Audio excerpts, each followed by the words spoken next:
One of the things I learned when I was treating people who were socially anxious, I had a lot of anxious people in my clinical practice, which is hardly surprising because that's the kind of suffering that requires people to seek clinical intervention.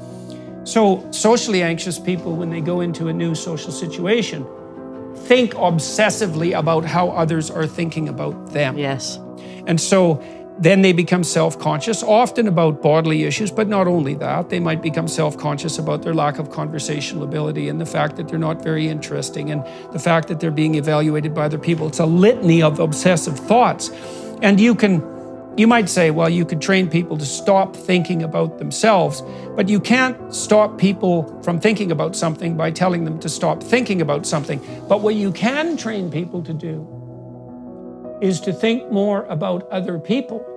And so one of the techniques that I used in my practice was, okay, now, when you go into a social situation next time, like we'd go through the niceties of introducing yourself and making sure they knew your name and get that ritualized so that it was practiced and expert and therefore not a source of anxiety.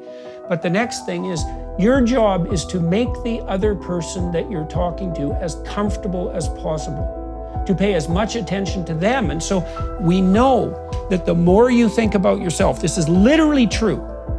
There is no difference between thinking about yourself and being miserable. They load on the same statistical axis.